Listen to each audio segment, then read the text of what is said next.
What is going on, guys? My name is Elmer Uyatu Chavez. I hope you guys are doing well. Today is February 2nd, might be even February 3rd when you guys are watching this video. I say that because in a few days time, we are getting a new map for Call of Duty Cold War, and that is FireBase Z. If you guys missed my last video, I did a reaction to the gameplay trailer that we got. I'm really excited for it. I'm super hyped up, but they also dropped a video titled Inside FireBase Z, where I'm assuming they go a bit more in depth into the lore and the story and some of the new features that we're going to be getting in the game. And so I just thought, going alongside the reaction video, I thought it wouldn't be a bad idea to kind of sit down and watch this, kind of react to it as well, and maybe not chug a G Fuel and be so crazy hype about it. Like, have this be more of a discussion video.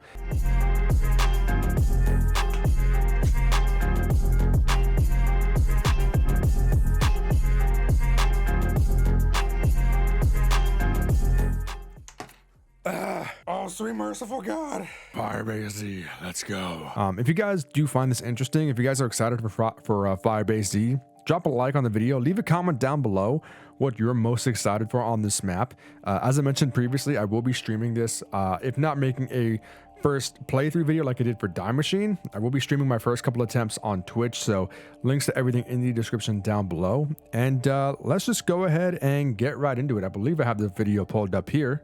So let's see how this goes. So I've heard that this map is actually based off a few campaign missions, I believe. FireBase Z is the map that really lets us explore the character of Samantha Maxis to an extent that we never ever have before. Is it weird that I still see Samantha Maxis as like the little girl that we've always been playing as, you know, in previous games?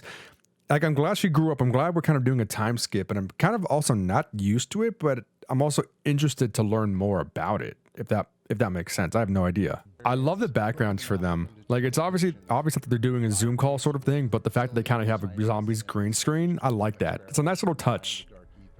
And then we have the village. That's where the scientists sleep and do all their research. Okay, so there's Pack-a-Punch. I'm wondering if Pack-a-Punch will have a new way to unlock it, as opposed to Die Machine. Low-end level design of Outpost 25 calls back a little bit to Moon in that you start in the village and then take a teleporter over to the outpost itself. That's interesting. Once you're at the outpost, there's a bit of a... So if you guys haven't seen this video before, they say that it's going to be similar to Moon in the sense of you start in one portion of the map and you have to teleport out to another one. I'm curious if there's maybe going to be some sort of Easter egg or even an achievement similar to Moon, where you have to more or less stay in the starting room for a certain period of time. Or maybe not even that, like maybe just, you know, it'll go crazy after a few minutes in the starting room and you kind of have to teleport. You guys know how Moon is, obviously. I'm hoping that they kind of bring that back, maybe as like a challenge, or maybe you can kind of turn that on or off depending on the kind of game mode of zombies or FireBase Z that you're playing. A central area, a hub, if you will, that players can choose what path they want to go to. They can run. Oh, we're actually getting some gameplay. This is interesting. So I'm going to assume that this is Power. You know, working on a zombies map is Yeah, this looks like Power. Instead of maybe hitting a button, it looks like you have to fill up something, a soul box of some sort. Maps is still kind of rooted in how we did it back then. It's very seat of your pants, wild and crazy. Let's try and make this stuff sound really cool, scary, creepy. They're doing a good job so far. Because of the world that they inhabit. They're doing a great job at filling that out.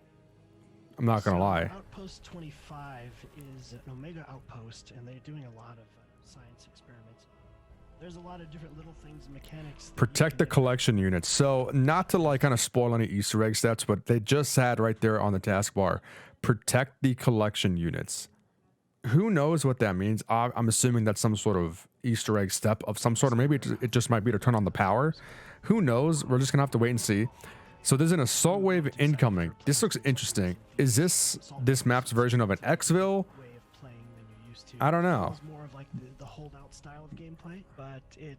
I'm kind of hoping that they address these new Magua looking creatures at some point. Artillery strike and napalm strike start to become key at the higher rounds, especially. Huh. So I guess instead of a chopper gunner, we have airstrikes. That's going to be interesting. It looks really cool, though. Down at the defense line, while these artillery strikes are just bombarding the play space. That kind of reminds me of Garrod Crovey with that one Easter egg step. We got together to try to Oh bring boy, some speaking of Garrod Crovey, we got the Mangler bag, of ideas. course. There's lots of different ideas that came about. You know, the one I don't even know what that thing is called. Does it have a name? of the ambush style enemy. The mimic is tricky. This guy hides out as items, and as you approach them, Oh, it's called a mimic. That is... that grabs you, sucks you Oh, in, no. bites you. Basically, if you see something sitting around and wonder why nobody picked it up, why is that awesome item still sitting there? It's That's... probably- Okay, that's for sure got to do something with the Easter egg. RAI-84, or as we like to call it, the Ray K. The Ray K. I never saw the light of day.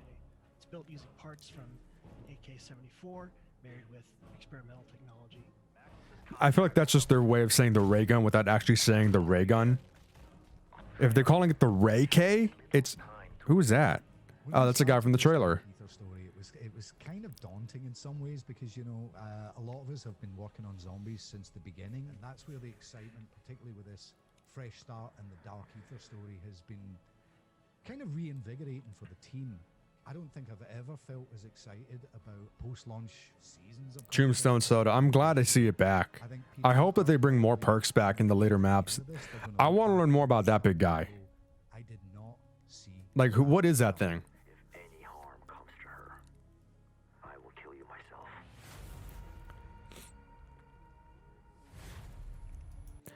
Okay, so that looks to be a very interesting map. I'm definitely excited to see how this fully plays out. I mean, obviously there wasn't really much that we could go off of.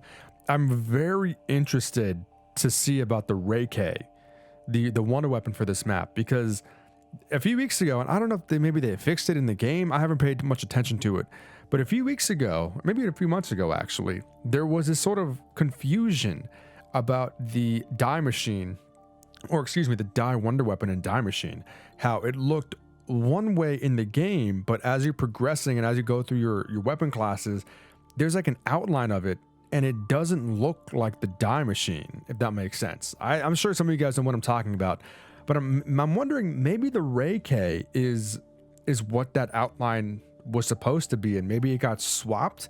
I have no idea. I can go on a tangent a lot more about the wonder weapons in this game, just off of a map and a half, I guess you could say, and as of recording right now. Maybe when we have the second map, we can definitely get some more information. But yeah, in the comments down below, let me know what you guys think. Drop a like if you guys enjoyed the video. Who's excited for FireBase Z? I know I am. And subscribe if you guys are new. I'll see you guys at FireBase. What do they call it? Outpost 25? I don't know.